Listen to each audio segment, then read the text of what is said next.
Mark Cullen is a career gardener and tree hugger.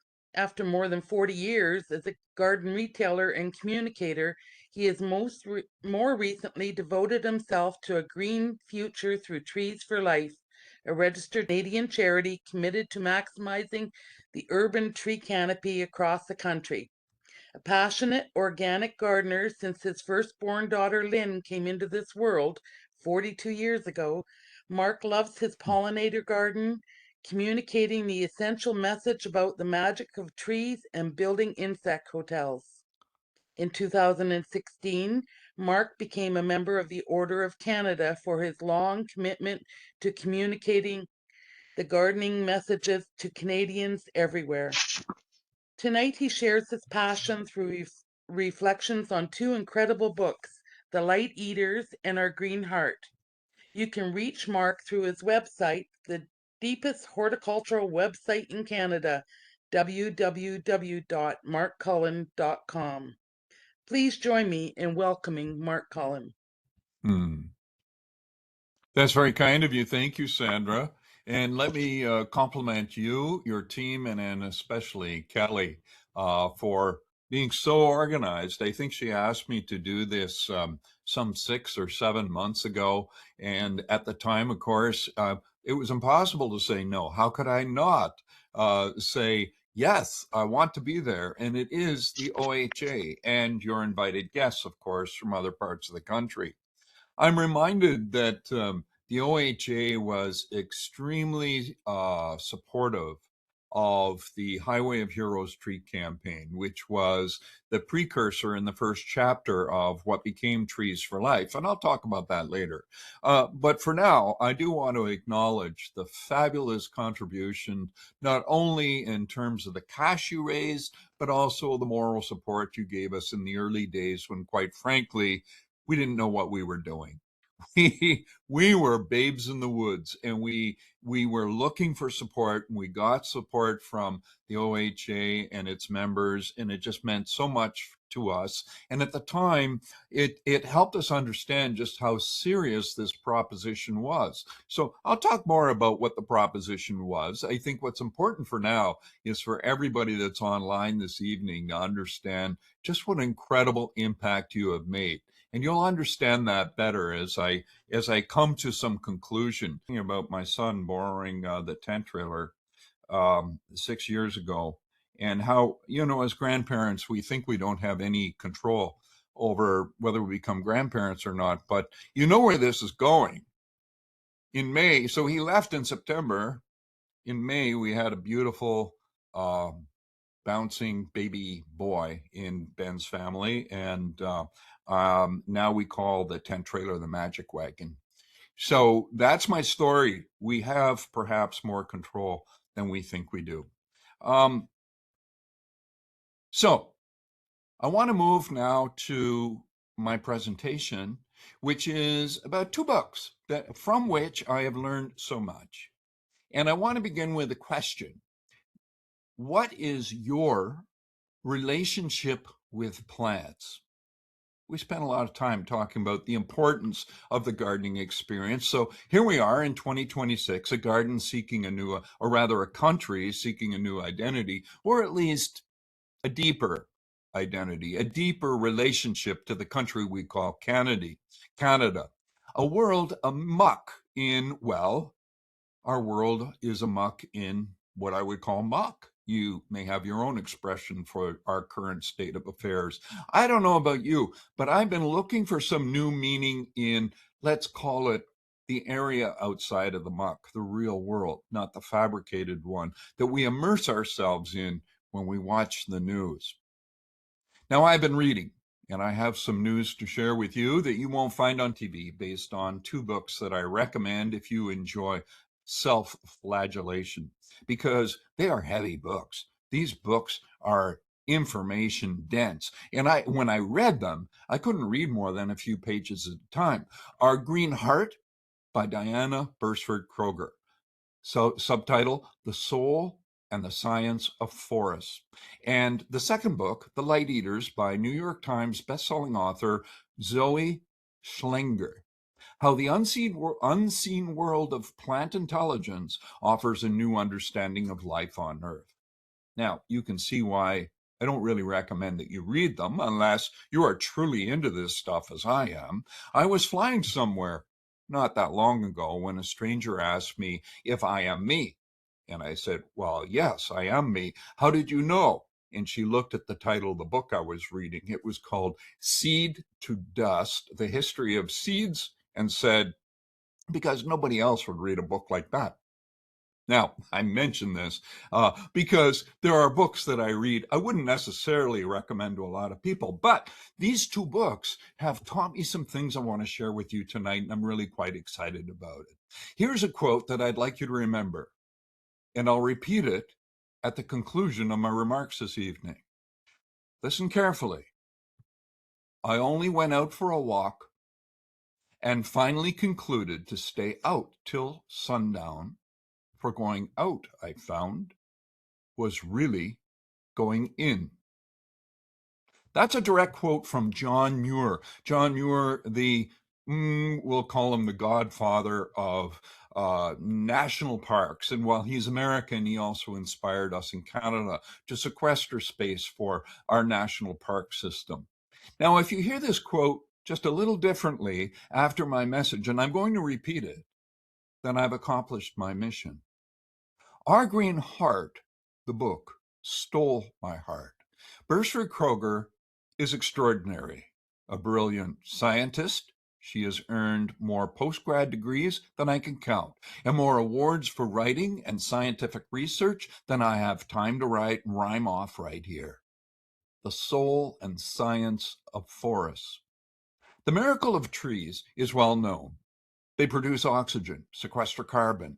They filter toxins out of the air and water more efficiently than any plant and more economically than anything invented by the hand of humankind. So, what more do we really need to know? I could end right there. That's what you might ask. Well, listen. They communicate. They feel. They get sick, and they often heal themselves. Mother trees nurture and encourage their young. They provide succor when the kids are sick or attacked by insects. Mother trees, in short, provide more evidence, as if we need it, not to mess with the young offspring of mothers. So it's not just bears. Now, keep an eye out for extreme mother tree behavior. And yes, trees are an environmental miracle. In short, and this is the rub, I discovered in reading this book that trees are people too. Well, now you might be shaking your head, wondering, what have you got yourself into? An hour of listening to this kook that the OHA has invited in to speak with you. Well, let me just explain. Beresford Kroeger, once again, the author, says, during the evolution of Mother Earth, our green world struck a deal with the animal world. Animals would breathe in oxygen, breathe out CO2, and plants would breathe in CO2 and breathe out oxygen. It's a very basic premise of life that all of us understand. Plants have kept their end of the bargain, as 54% of the Earth's surface is now saturated in oxygen. Thank you. We needed that. When solutions to life's big problems elude us, we sometimes overlook the obvious source of answers. In this case, right at our feet. Nature provides answers. And you might ask, well, what is the solution, for instance, to climate change? Well, here's a name you may know, Greta Thunberg. She wrote a 400-plus page tome called The Climate Book. I have it in my hand right now. And in it, she poses this question.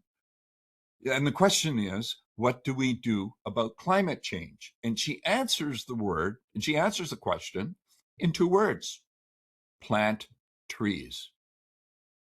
But I get ahead of myself. Diana Beresford Kroeger, a scientist, says, everything already exists as a possibility. We bring a possibility into existence by observing it. Scientists are very good at that.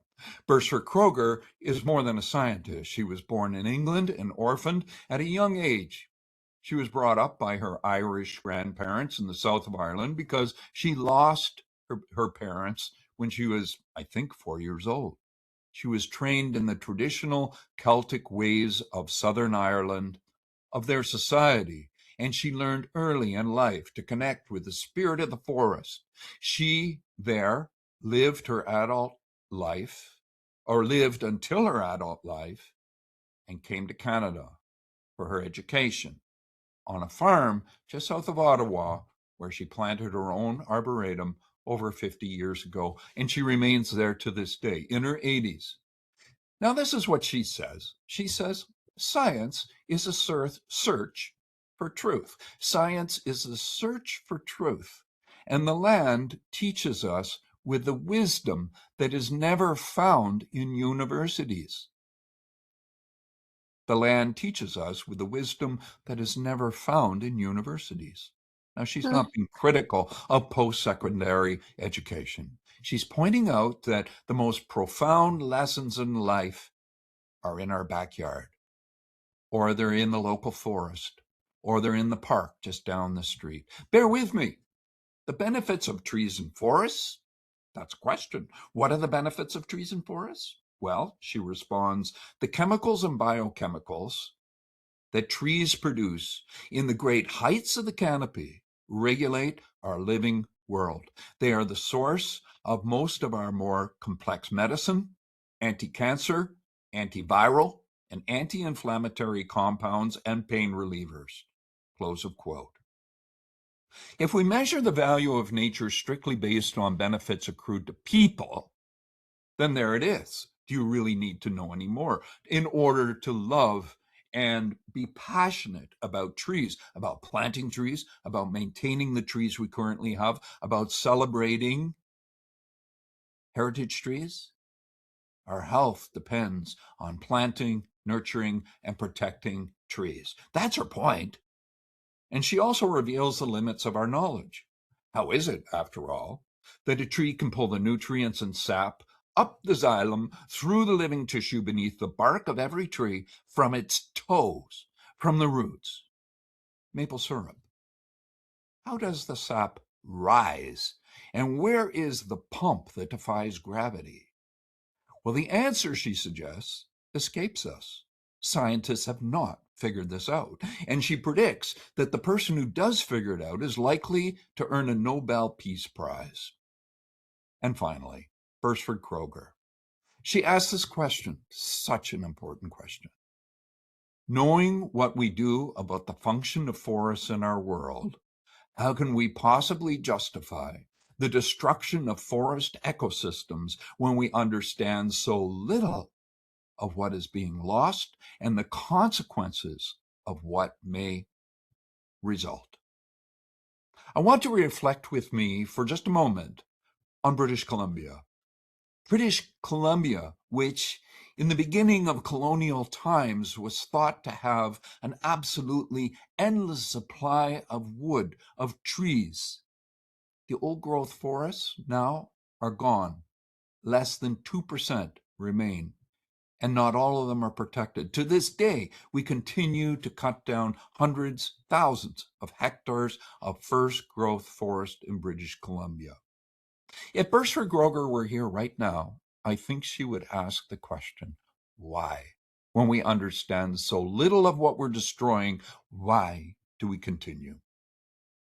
I want to move on now to the second book, Light Eaters by Zoe Schlanger, Schlanger, world traveler, scientist, storyteller, an American, New York based.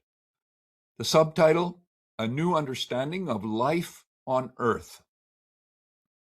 Plant intelligence. Humans are intelligent. We have a history of treating plants like they don't have a brain, which is, of course, true. But when you read Light Eaters, you realize that there's so much more to it. And really, Light Eaters, for me, changed all of that. This notion that plants don't think, that they're not intelligent.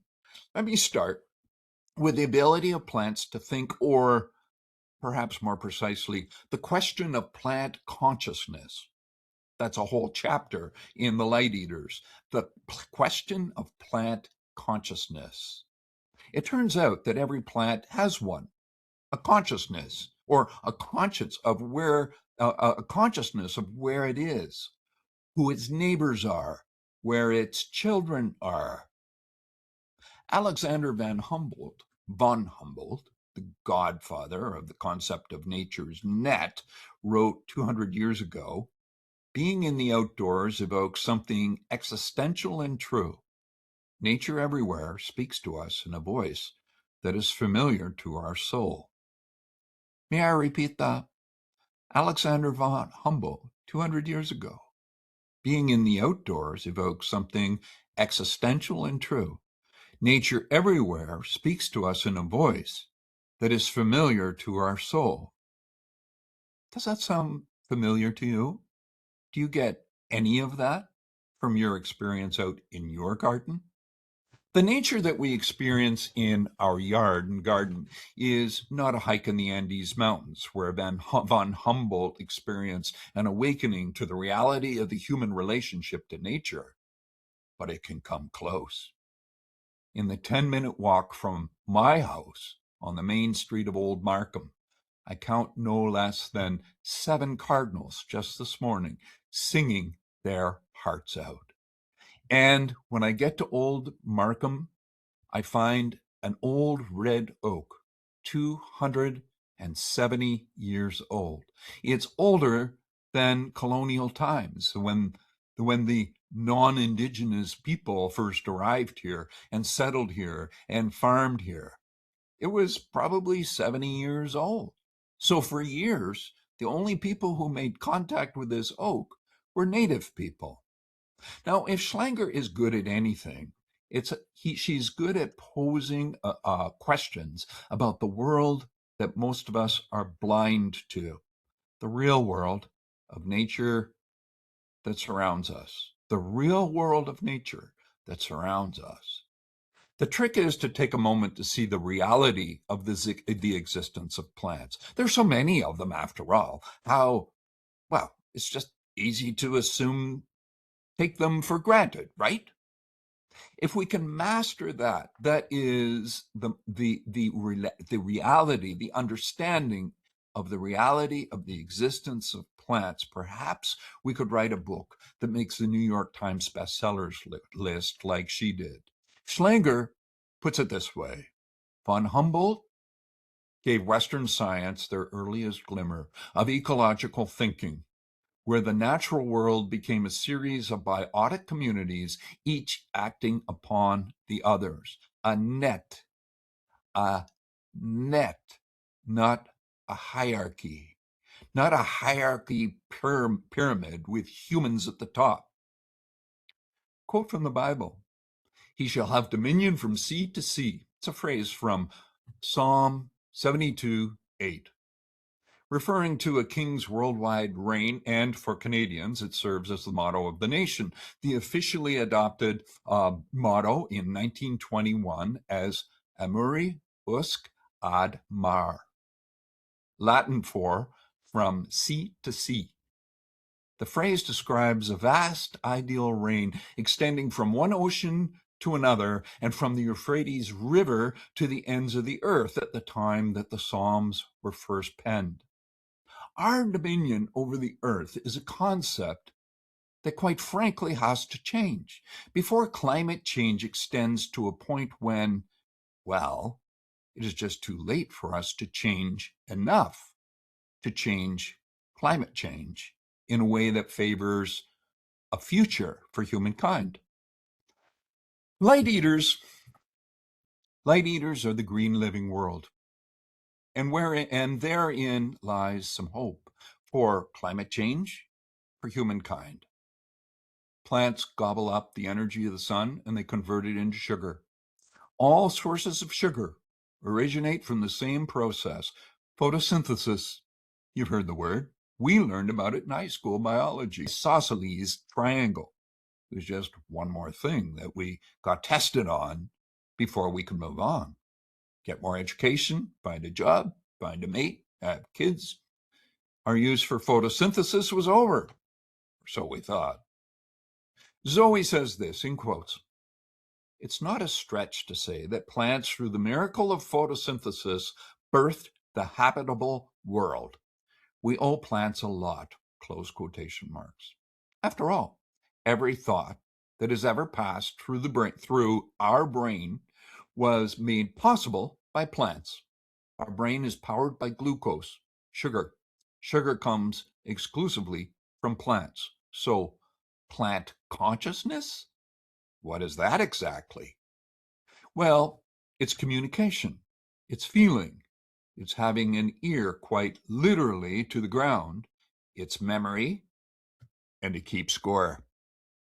I don't have time to review them all, so let's take a moment to reflect on the behavior of one plant that demonstrates all of these things I've just mentioned: the chameleon vine, a vine that changes itself into the likeness of another plant to thrive and avoid the problems of attacking insects and disease. Bequilla trifoliata, a native of South American rainforests. Zoe took a trip there to learn about this plant for herself. If we accept that plants are not supposed to do smart things, then get this: the chameleon vine will mimic an evergreen with long, slender, pointed needles, and several feet away mimic a broad-leafed deciduous plant with rounded leaves and smooth edges. These morphations, which, by the way, is a word I made up, these morphations not only occur on separate plants, but the chameleon vine achieves this charade from the same plant. One root, two costumes. Mistletoe, the romantic Christmas decoration, is a tree-dwelling epiphyte, deriving its nutrients from rainwater and its host tree. The berries of mistletoe, by the way, are poisonous, so kiss the girl, not the fruit. A feature of mistletoe is its ability to camouflage itself as its host plant. Viewed from the ground, it's often difficult to distinguish between the oak tree that it is growing in and the mistletoe itself. So how is that? A tree-dwelling taker makes itself unseen by seeing for itself what the host tree looks like, and then it morphs into a precise copy of that tree. Think about that. Science can now explain just how that happens. And the result of not taking the obvious for granted and exploring answers to good question, Zoe begs, change the way that you look at something and the thing itself changes. Change the way that you look at something and the thing itself changes. Take seeds. We're dealing with a lot of seeds this time of year, aren't we, fellow gardeners? All seeds are equally amazing when viewed through the prism of science, which, quite frankly, before I read these two books, I really never did. After all, a seed is an embryo encased in nutrients, or, as Zoe says, a plant in a box with its lunch. All the nutrients to get a start in life are encased inside a seed. For the 48 hours or so after a seed produces a sprout, it requires no help. The mother's milk is built into the embryo of the seed. When a seed decides to germinate depends on when the ideal conditions are met. I'm reminded of the poppy as an example, made famous by the Canadian John McCrae, who wrote the familiar poem In Flanders Fields. The Flanders poppy has become legendary over the last 100 or so years, and yet its abundance in the killing fields of the First World War are not well understood. It was a churning of the soil by constant shelling that caused them to germinate and grow, and sunshine through photosynthesis to make them flower. The exposure of existing poppy seeds to heat and sun made all of this happen. They flowered in Flanders fields during World War I among the crosses, some seeds hundreds of years old. If you visit that part of Belgium today, you will not see poppies growing except where they are nurtured by Belgian gardeners. The seeds of the Flanders poppy have been buried once more, lying dormant, waiting for the ideal conditions to germinate. And we pray that the reason for their future germination is grounded in peace, don't we? A seed has a memory, triggered to germinate when ideal conditions are met. A plant, after all, cannot move once it puts down its roots, unlike us, so it has to be careful where and when it does germinate, as it only gets one kick at the can. Defensive measures. Many plant functions exist as a defense against predators. When the enemy is no longer in sight, they are capable of change. For instance, mint, yes, which I consider kind of evil and my wife loves. She planted it and I have to tend it. Or that is, I have to remove it from parts of the garden I don't really want it. Mint will lose its mint oil and stinging nettles will lose their sting when predators are eliminated. But bring back the predators and the mint oil and the stingers come back. Plants have memory, indeed. The words that we use to describe knowledge, memory, the ability to smell, hear, and feel, these words do not apply to plants as they do to humans. We know that plants do not have a brain, but we also know that a plant has, well, itself. A plant with cells and neurons, or rather photons, connect in ways that are unique to the plant world, and they connect in ways that we still don't completely understand. There is electricity in your garden, and there's an abundance of pollinating insects and flowers to ensure that there is far more sex occurring out there than indoors on any given summer evening. A tree produces the cleanest water known to mankind through leaf transpiration. What is that? Or how is that? A mature maple will transpire over 500 liters of this pure water on a hot day, the purest form of water that we know. And speaking of water, what about watersheds? Do watersheds need trees and other plants to function at their best? Recently, the Canadian Geographic magazine reported on the restoration of Toronto's Portlands, a 1.3 kilometer extension of the Don River where it flows into Lake Ontario. $1.3 billion later and over 25 years of work. 77,000 shrubs, 2 million herbaceous perennials, 5,000 trees planted. And by the way, we're planting trees there this spring with Trees for Life.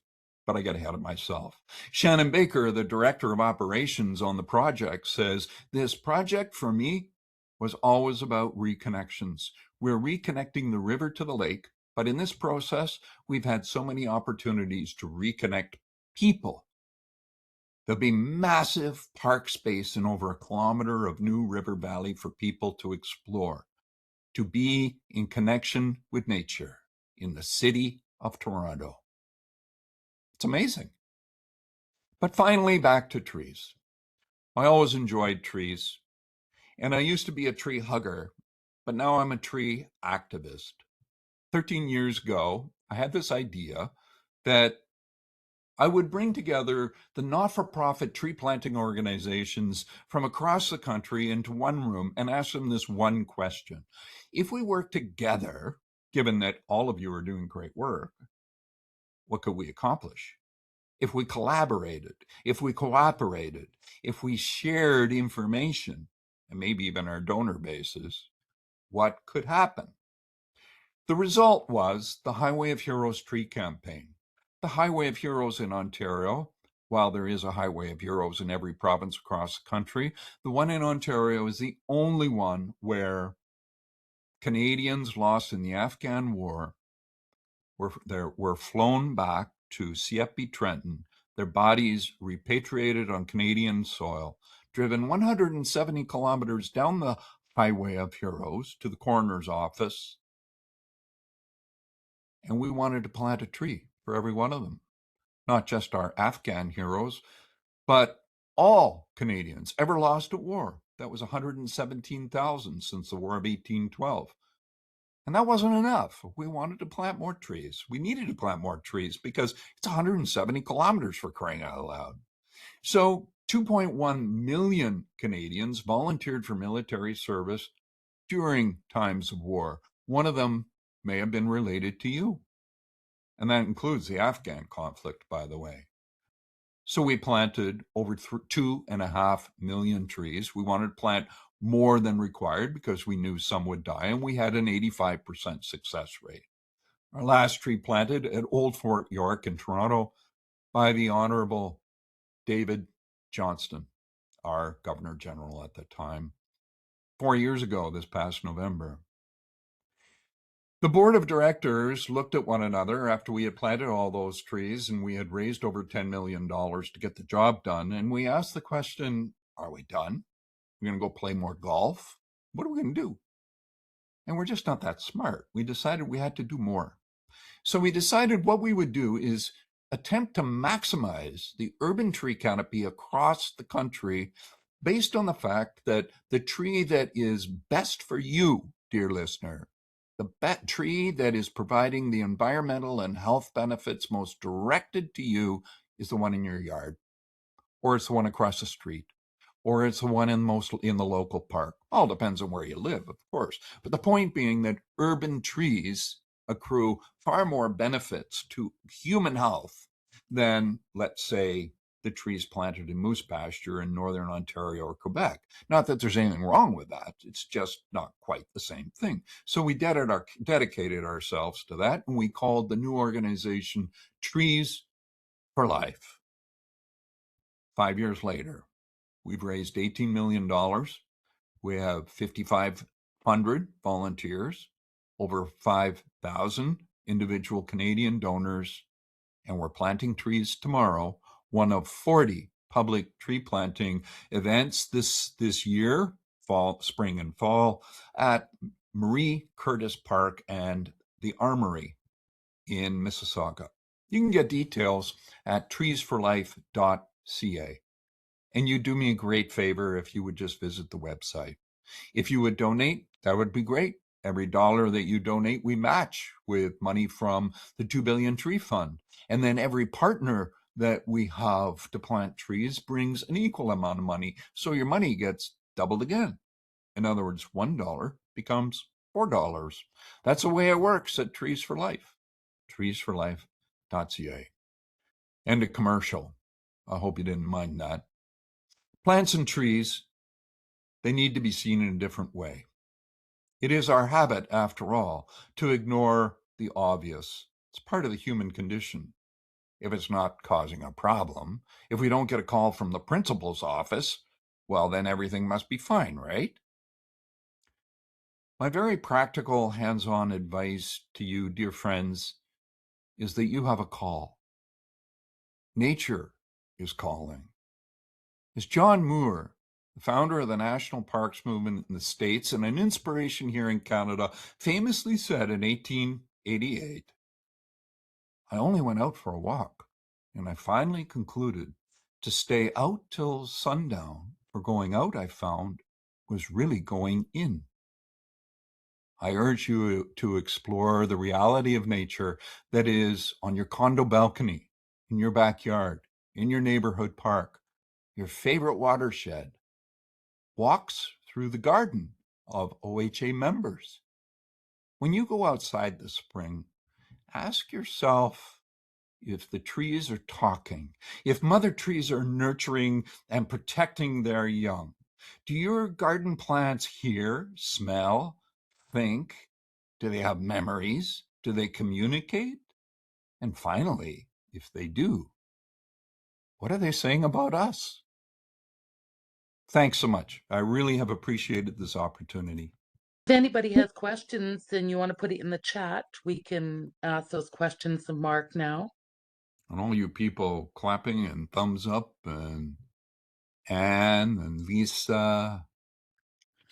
Any questions about the books? Anybody going to go buy one and read it? Lorianne, thank you. Lorianne's going to get the books. Good for you. That's a brave soul.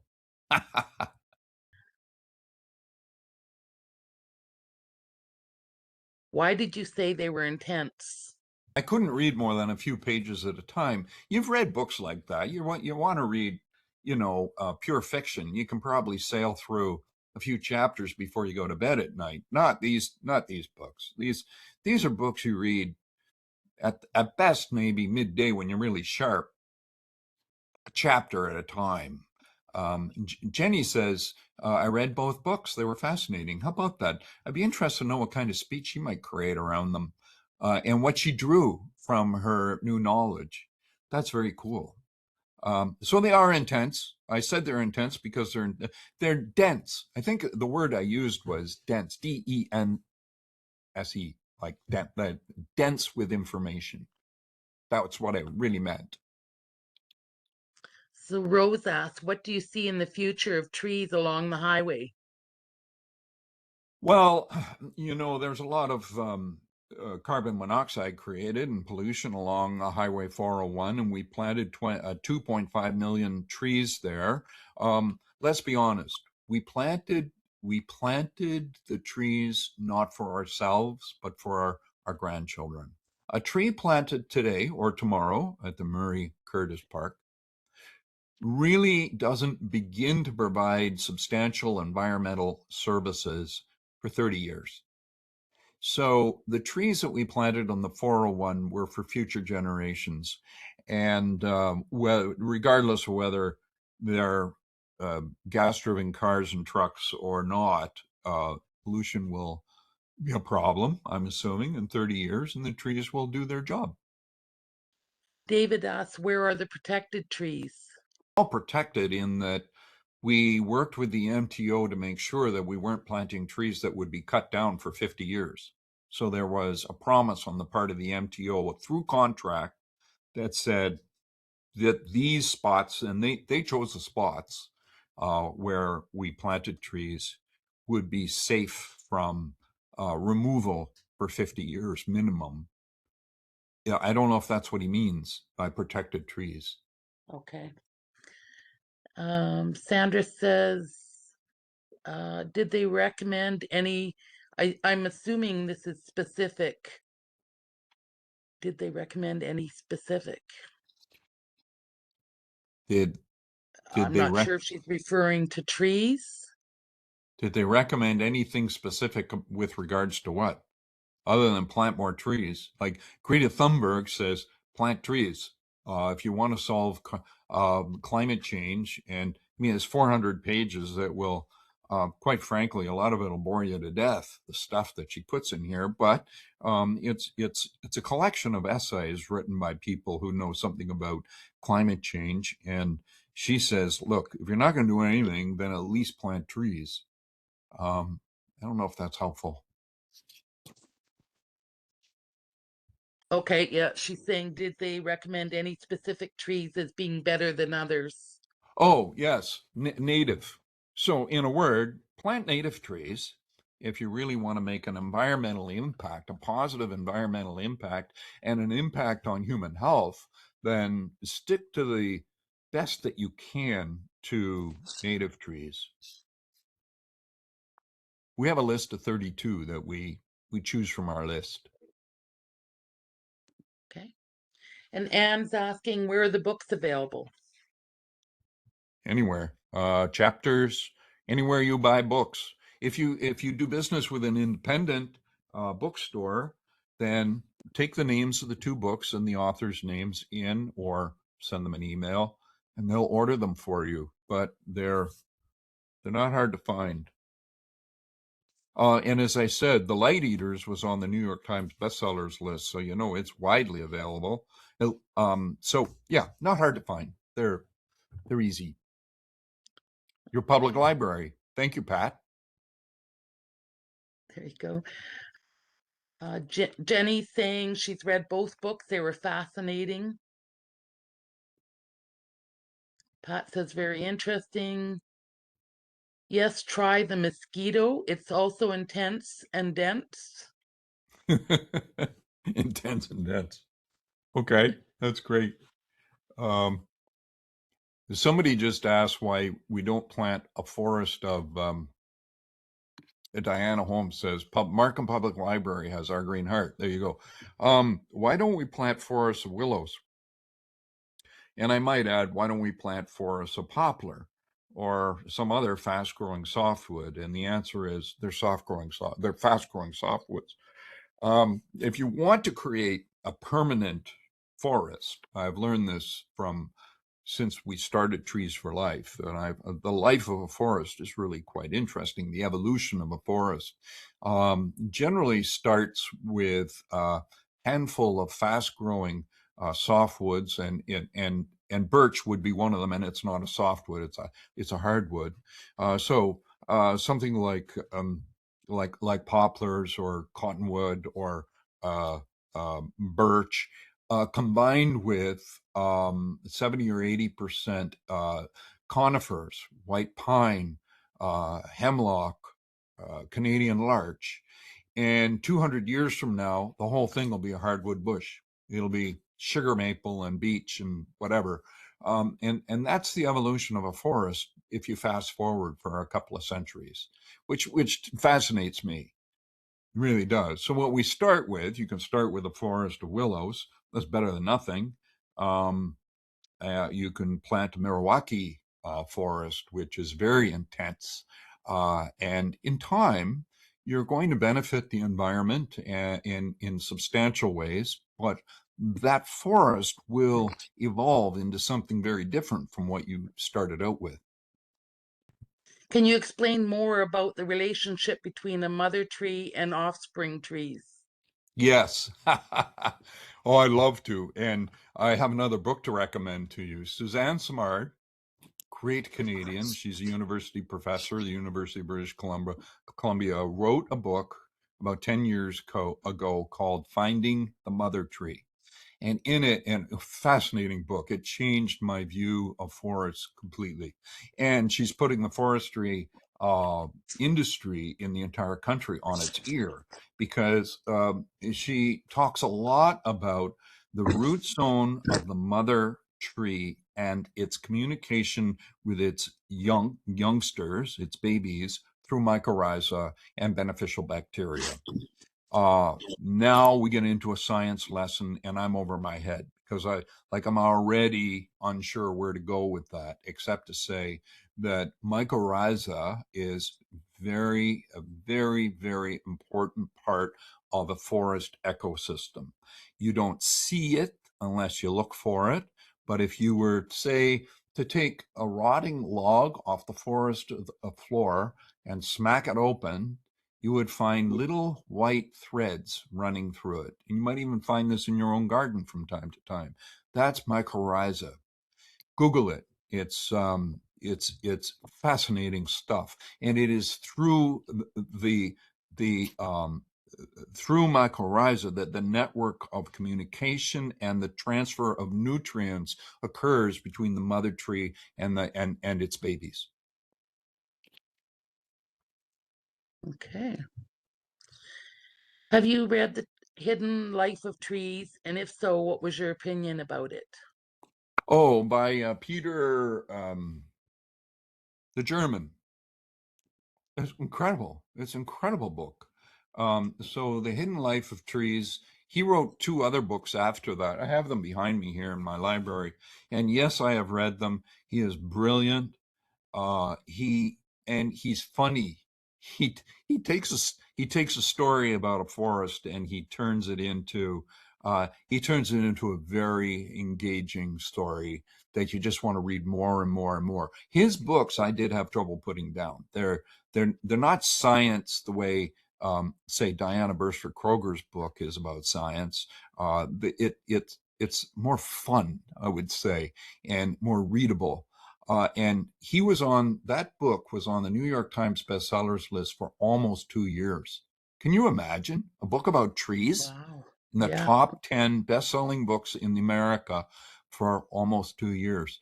I think that he has single-handedly helped bring North Americans to a much broader and deeper understanding of the importance of trees as they relate to human existence, green infrastructure, that kind of thing. Brilliant, brilliant. I can't say it. Wallenben, Peter Wallenben, and he's German. I don't think he speaks English, but the translation is beautiful. Suzanne Simard, When the Forest Breathes.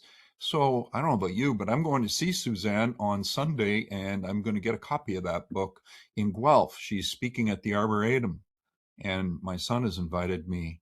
So I'm going to be there. I have never met her face to face, and I can't wait. Okay, we're running out of time. So can you talk about the benefits of diversity of species? The diversity of species, the importance of the diversity of species. I can. Let's start with the emerald ash borer.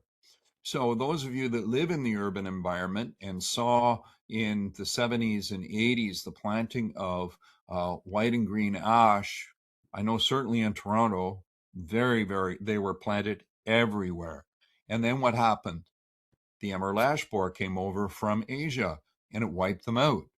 In Toronto, the ash represented 8.5% of the tree canopy, gone. In Ottawa, 22% of the tree canopy, gone. Now, if we had, instead of just planting a whole street full of ash, mix them up and introduce some biodiversity, or diversity in the species, would we be sitting now with 50-year-old streets that are literally treeless? And the answer is no, of course we wouldn't. So that's why we mix them up. And fortunately, municipalities have learned and are learning and are generally mixing up this native tree species on streets and parks precisely for that reason, so that we don't get dominated by the next problem.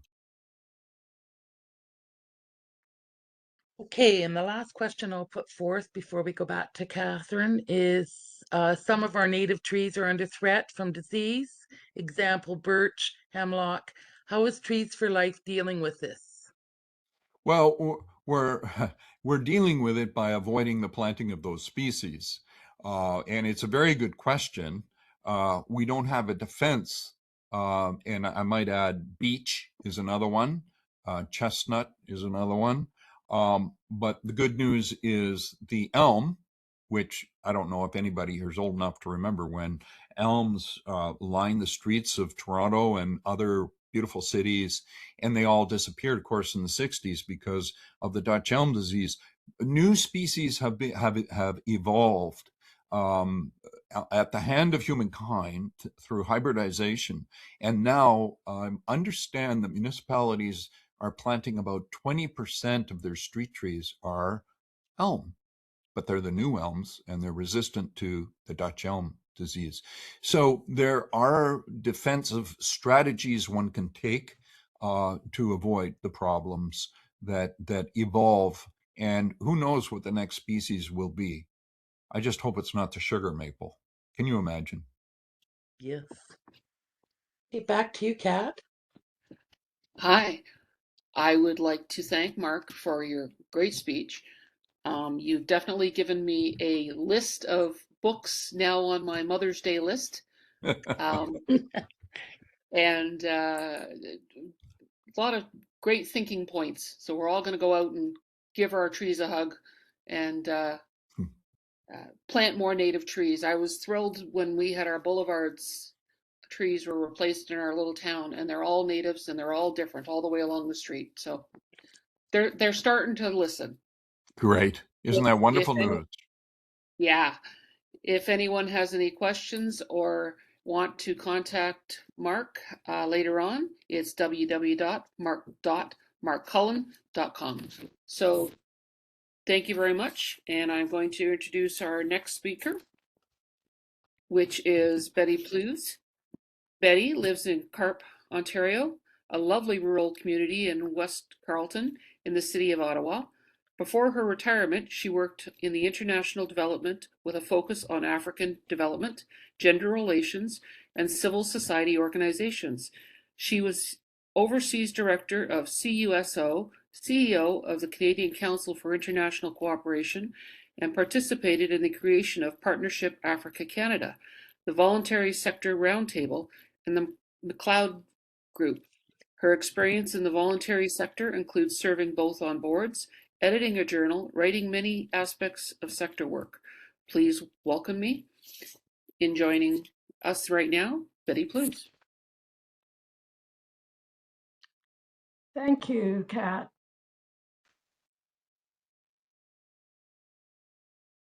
Well, I'm very pleased to be with you tonight, and I'm especially pleased to be able to hear Mark talk about the beauty and complexity of the natural world, because I'm going to talk a little bit about some of the threats that we have to that natural world now. About 5 or 6 years ago, some friends and I were talking about the global impact of climate change and what that was going to mean for future generations here in Canada and around the world. And we just sort of looked at each other in shock and said, you know, we should try and do something about this. So what we decided to do was to focus on people like us. And we were retired and concerned, and we had some time and we had some resources. So we created an organization called Climate Legacy, which is a project to engage more older Canadians in climate action and to have them use their voice, their time, and their money to address climate change. Since we started in 2019, we've carried out a lot of local activity, and we've participated in the development of a national seniors network called Seniors for Climate, which last September had over 80 groups across the country and 16,000 people involved in a national day of action. So when we think about gardeners, we know that gardeners are very concerned about climate and the natural world, and many gardeners are seniors. So we contacted, as Climate Legacy, we contacted the Ontario Horticultural Association to see if they'd be interested in collaborating on climate action, and they were. So for the last year and a half, we've worked together on webinars, on a climate trivia quiz, on magazine articles, and today's session. So it's appropriate on this celebration of Earth Day that we think about climate change and what it means for nature, for our families, and for the planet. And I want to briefly explore 3 questions. So what is the issue? Why should we care? And what can we do about it? And fortunately, Mark has already begun the discussion about what we can do about it. But first of all, I'll look at the first couple of questions. Climate change is both simple and complex. The cause is simple. The burning of fossil fuels releases pollution into the air, which creates a blanket trapping the sun's heat and raising temperatures. The complex part is how we fix it. To mitigate the effects of climate change, the main thing we need to do is reduce the pollution that warms the planet. And why should we care? Well, it's becoming very evident that climate change is already here, and it's going to become more intense if we don't do more about it. Last summer in Ottawa, where I live, there were 23 days where the temperature reached or exceeded 30 degrees. And on several days, it was 35 degrees. In Ottawa last year, we had 70 hours of wildfire smoke.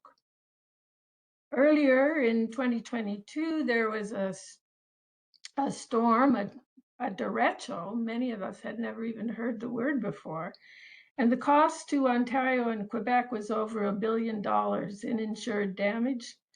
And 16 people died as a result of that storm.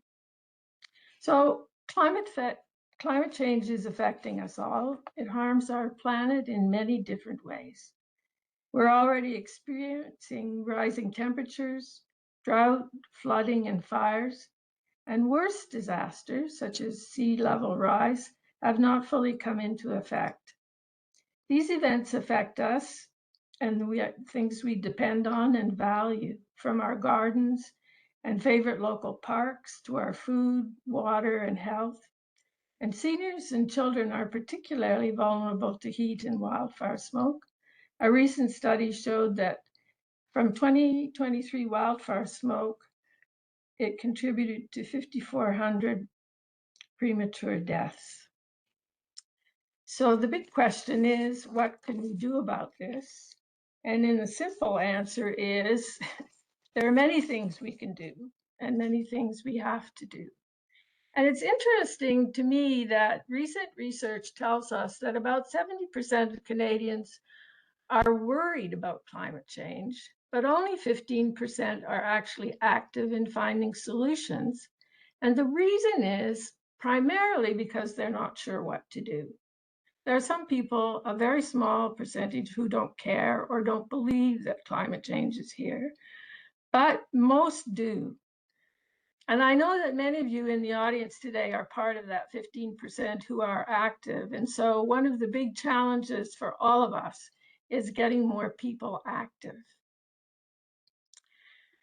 There are many ways to work on climate change. Mark has talked very moving, involves a combination of reducing your personal carbon footprint, advocating for systemic change, and engaging your community.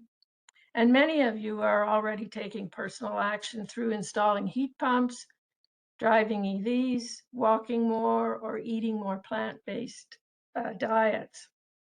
Concerned gardeners are addressing climate change by planting trees and native species, composting kitchen and garden waste, eliminating synthetic fertilizers, using mulch to retain soil moisture, and replacing gas-powered tools.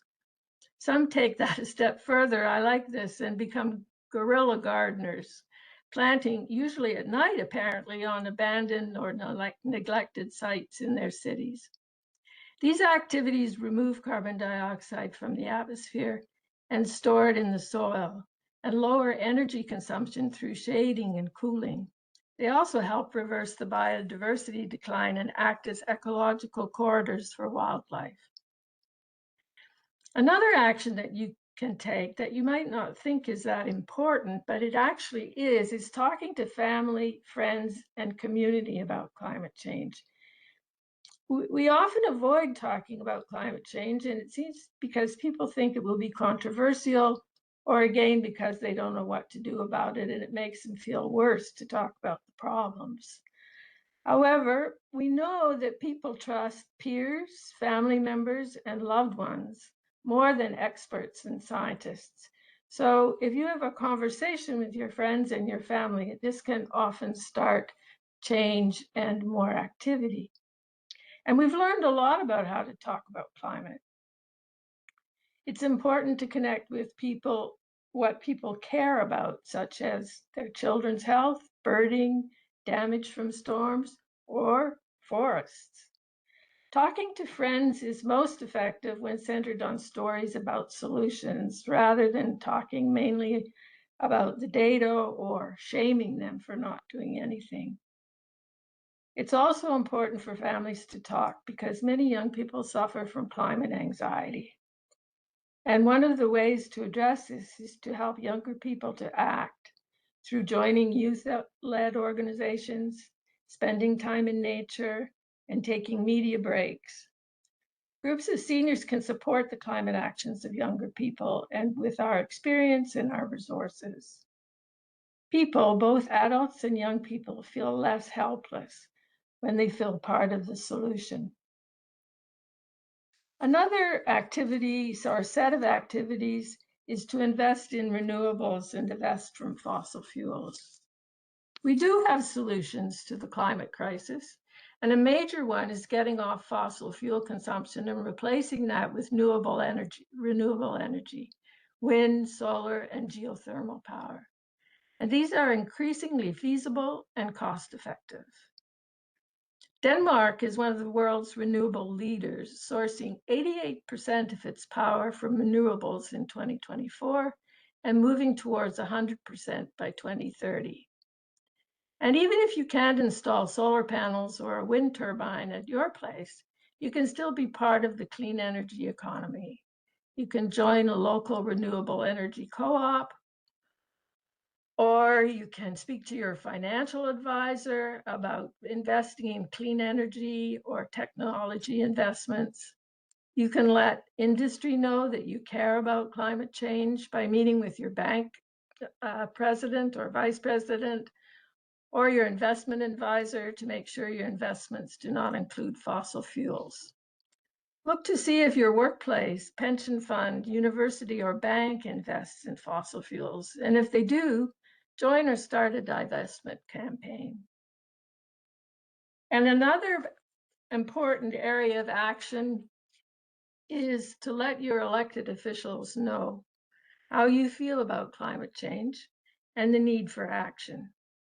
This is a big year in Ontario. As you know, we have municipal elections this year, and it's a great opportunity to let your politicians know your concerns and what you would like to see done. Municipalities are on the front line of climate change, influencing roughly half of Canada's greenhouse gas emissions through land use planning, transportation, and infrastructure. Canadian cities are feeling the impact of flooding, wildfires, and extreme weather events. And local governments are adapting by implementing flood protection, energy efficient building standards, and emergency management. These are crucial local actions which are essential for reaching national 2050 targets for lowering our carbon emissions. So get to know your local candidates. Identify candidates who feel a sense of urgency and have specific plans to address climate issues. At all candidates meetings, raise questions about climate plans and join a group which monitors your city's climate plans and emission targets. And of course, don't forget to vote.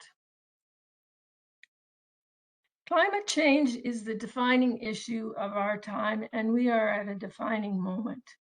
The speed required to combat climate change requires large-scale industrial regulations, renewable energy investment, and city-level infrastructure changes, not just consumer choices. Without drastic action today, adapting to the impacts will be more difficult and more costly in the future. However, if you are ready to take action, there's a place for you everywhere in the movement. If you're interested in learning more about what you can do and how to get more people involved, these are two really great resources. And we can let you have the links to those. They're on their videos online. So finally, here's a bingo card for you to have a look at so you can keep track of the actions that you take. Thanks again for being with us tonight. We really enjoy our relationship with the OHA and hope to do more actions in the future. Thank you. Thank you very much, Betty. Lorianne says yes to solar. We recently bought a plug-in hybrid vehicle and absolutely love it. So we are now investing in solar panels. The price has come way down and there are government rebates. Yes, exactly. It's amazing how quickly solar is spreading in many countries in the world. Unfortunately, Canada's a little bit behind, but. Are there any other questions that anybody has to put forward? Kimberly, some good news is the ozone layer is healing and showing signs of recovery, with scientists projecting it could fully return to 1980s levels by the middle of this century. What's really encouraging about that is that on these big global issues, if we can organize ourselves both nationally and internationally, we can have those kinds of major impacts. Rose says, thank you for giving us some direction and being so inspiring. Oh, thank you. Jerry says, Catherine Hayhoe's book, Saving Us, A Climate Scientist's Case for Hope and Healing in a Divided World, addresses the issues of meeting people where they are. Diana says, you mentioned a list of items to read. I think you mentioned during the second last slide. Are you able to put that list back up? We send out the links after the webinar. Oh, there she put it back There up. we are. So this is Catherine Hayhoe that was just mentioned earlier about how one can talk about climate change. She's done a lot of work on this, and she was, in fact, she did a presentation in Ottawa a week or so ago, and it was honestly the very best thing I've ever heard on how to talk about climate change. Okay, Deborah says, our government fast tracks development over any other expenditure. How do we get them to listen about the serving our earth first? Well, what we do is we get in touch with our member of parliament and tell them what our concerns are and the concerns of our communities and organizations are. We write letters to the federal government about what we would like to see done. We organize demos. We have to let our elected officials know that the majority of people are concerned about climate change and want action. That all the research that has been done recently shows that to be true. So we just have to keep at it and get their attention. That's on the one hand, the advocacy work, and then on the other side, there are many things that we can do as individuals and as groups in actually addressing the problem. Okay. Jerry says Catherine is a Canadian teaching in Texas. That was one of the authors there. Diana says thank you. Debbie says thank you, Betty, for helping reinforce the importance of this work. Thank you.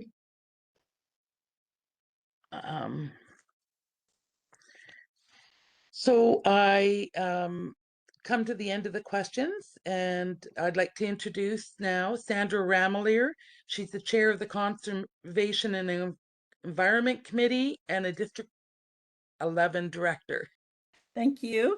And I'd like to thank Betty for her inspiring presentation. I know a lot of people say, well, I'm just one person. What can I do when it's a global issue? But you gave a good list of all different things that we can do as gardeners or as individuals in our community. And I think that's been very helpful for people. So thank you very much for that, Betty. Thank you. Thank you. So for our Conservation and Environment Committee, we have a pollinator garden guide. And this is something that was researched and prepared by Kim Bonner of the Bath Gardening Club and Horticultural Society. And the master plan was developed by Pat Hazlitt using mostly native plants to attract a wild range of pollinators. And this is something that they made for the pollinator garden that their society set up. And it's a beautiful document. It's got all kinds of information about all the plants, their bloom time, their size, their sun requirements, their water needs, what kind of insects or birds or pollinators that they attract. So we are so pleased that they were so generous in sharing that resource with us. So that's one thing. So if you're thinking of having a pollinator garden, there's all the work's done for you. You just have to look at that garden guide. If your society is wanting to take advantage of a pollinator garden grant from the OHA, that's another thing to look at. So it's going to be on our website, so you can have a look at that and use that. Another little poster that we've made up is about ticks and climate change. So since the weather is staying warmer farther north, these ticks, which we do not want to have in our environment, are hanging around. They're maybe not being killed off in the winter, so they're coming out earlier. I was pulling some grass from around one of my bushes 2 weeks ago, and I got a tick on my arm. So they're out and about, no doubt about it. So that just talks a little bit about what you can do with your garden to maybe try and keep ticks from being welcome there. The last thing that we've come up with is the invasive Asian jumping worms and plant sales, because plant sale season is coming up and a lot of people share plants from their garden. Obviously, if you have jumping worms, which you might notice with your ground, if it looks like coffee grounds, really loose, then that might be a sign that you have jumping worms. So obviously you wouldn't want to share any plants, but we made some suggestions of what people can do if they do have concerns about plants that they get at a plant sale. You can take all the dirt off and wash the roots and replant them in your garden, and you know that there'll be no worms or no eggs there. And then keep the soil and the water that you've washed, solarize it in a plastic bag for 3 or 4 days in the hot sun, and that'll kill off anything. So with plant sales, you would just see the eggs, which are about the size of a little grain of soil. You wouldn't see any active worms because they don't hatch out and grow until later in the summer. So that's the reason why we're just saying, you know, this is something to be aware of and some precautions you can take. And there's a QR code to link it to the full article with all the information and descriptions about the worms and that kind of thing. So these 3 new resources are available at the GardenOntario.org website /conservation, along with all the other resources that we've made over the past few years. So I hope everybody will enjoy having those resources to share with their societies and other garden club members. Is the pollinator guide going to be available through Rose at the garden gate? I'm not sure. Okay, it's not going to be in supplies because it's on the website, so people can just print it off anytime. As the OHA, we believe that gardens are more than just green spaces. They are places of learning, healing, and belonging. Join us as we strive to build a better future for all. If you enjoyed the presentations tonight and felt inspired by our shared passion for gardening and community, we invite you to support the Ontario Horticultural Association. Please consider making a donation to help us continue growing society, club grants, educational programs, and community connections across Ontario. Visit www.gardenontario.org/donate to donate and learn more. Together, we are planting the seeds of a greener future. Sandra, I hand it over to you. Thank you. Thank you, Karen. Thank you, everyone, for joining us tonight. A very special thank you to Mark Cullen and Betty Plewes for sharing their time and experiences with us. We also extend our sincere appreciation to our board members for their leadership and support. We trust you will find the information shared this evening both valuable and encouraging. In closing, I leave you with this valuable quote by Audrey Hepburn: "To plant a garden is to believe in tomorrow." Good night, everyone.